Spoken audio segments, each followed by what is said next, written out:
Stories.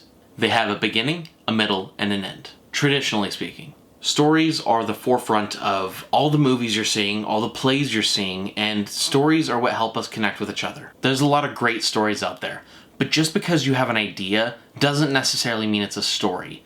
Now, that doesn't mean that you can't make it into a story, and that doesn't mean that it's not any good, but it just needs a little time to be fleshed out. Stories need characters. Who's in your story? What are they talking about? What do they want? Why are they there? I want to know about your characters. Tell me about the characters in your film. Like, when there's a lady trimming the hedges outside, why is there a creepy neighbor next door who makes weird comments? What do characters do in a story? Characters are so vital to telling a story.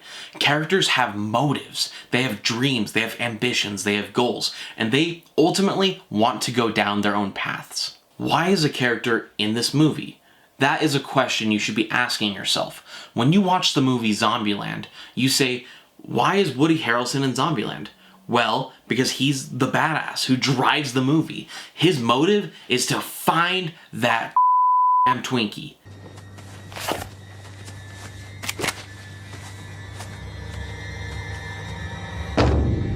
That is his motive, right?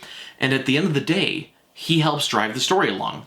Yes, he offers some comedic value there, but he works really well with Jesse Eisenberg. And it helps pair off each other. It helps tell the story. There's a reason that he is where he is. There's a reason that he's going to Tallahassee. You know, he has his own motive. So when you look at the story structure, you have to really ask yourself why these characters exist in the world that they do. Conflict. You need conflict. This makes it interesting. This makes your story interesting and allows the stakes to be driven high or low. And in Zombieland, and yes, I'm going to use that example a lot, there is conflict. And while you might be saying, well, duh, it's the zombies, I actually would argue that it's not the zombies. You see, I think the conflict in Zombieland is actually both of the people, the two guys and the two girls, trying to get home and trying to work together. I think that's the genuine conflict here. Yes, the world happens to have zombies, but I think that just gives us a good premise of why these four characters would meet in the first place. It gives us a really good clean slate to allow all four of these people to meet. When crafting your story, make sure that you think about what can the conflict be. And having zombies is not a bad conflict. Now, along with conflict, you need plot. Plot is stupidly important. So plot is, what is your movie about, right? It's not the moral of the story, it's the plot. What are we gonna see? What is gonna happen? Who goes where and why? And when does that person get in love with that person? When do they fall in love and have a kid or get married? Or why do they do what they do? Why does John kill Doe? You know, why do they do stuff? So when you're writing a story, think about the plot. Just think about it. Think about what you want to happen. In Zombieland, the plot is that this character, Jesse Eisenberg, runs into a guy named Tallahassee. They have some conflict. They run into these two girls, and these two girls have conflict and problems with them, and they work together. But they ultimately work together to create a team and conquer the world, right? Like, that's the generalized plot. And while that might be a little far out, that is the plot. So start thinking ahead about what plot you want in your film. Think about the setting.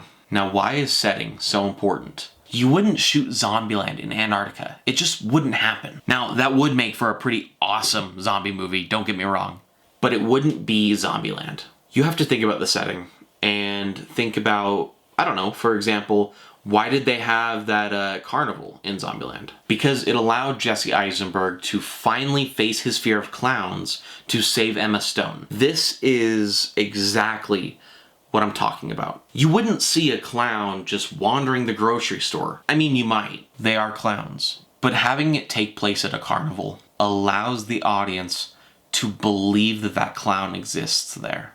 Now, the carnival scene might serve a slew of other purposes, such as Tallahassee finding the Twinkie, or what he thought was the Twinkie.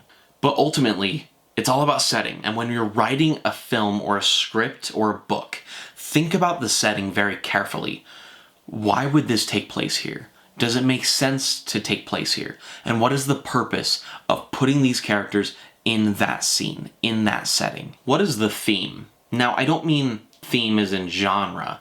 I mean, what is the moral? I should have said moral. What is the moral of the story? What is the meaning behind your film? Right? Because if you just have a sad movie of a guy who smokes a lot and drinks a lot, that's not a story. This guy smokes and drinks. Great. That's an idea, but that's not a story. Is there a moral here? Does he have objectives? Does he have motives? No, he doesn't. So when you're writing, think about a theme or a moral or what you're really writing about as an overall sense. This can come at the end or at the beginning. And quite frankly, I like to say, do this at the beginning because it helps flow with everything. I saved this one for last because if you think about the moral of Zombieland, you have to think, well, it was a funny movie, but that's the genre. It's a comedy. The moral of Zombieland is about friendship and about working together and about proceeding as a team rather than doing something by yourself. Overall, writing a story is difficult. So I challenged myself to write a story. I'll play that right here.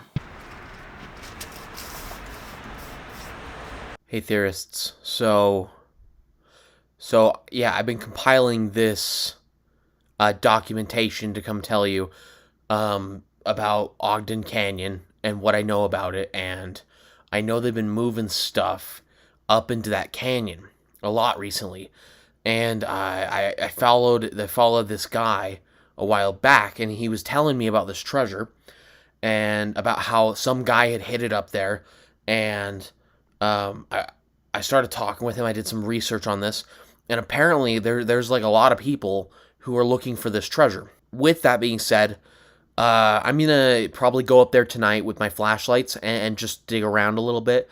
But I've been going up there quite a few times. I've taken my van and my car hauler, and we went up there and we checked the area out. We scouted multiple sites, but I just think that there's more up there that we could find. I'm not hitting the mark yet. So if any of you guys out there maybe have any more clues or more stuff that might be able to lead me more into a better direction, that might be great information to have, and I can add it to the logbooks of what we've been collecting. But as of right now, I really am just coming up dry. So, yeah. That's what I got. So this is reporting 2759, and I will see you guys in the next report. Thanks, guys, and I'll talk to you later, theorists.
when writing a story, take your time, take a breath, write a rough draft, revise that rough draft, and keep working on it. Keep your head up, keep writing, keep doing awesome stuff, and I'll see you guys in the next video. Subscribe for more, leave a comment, and I'll see you guys later.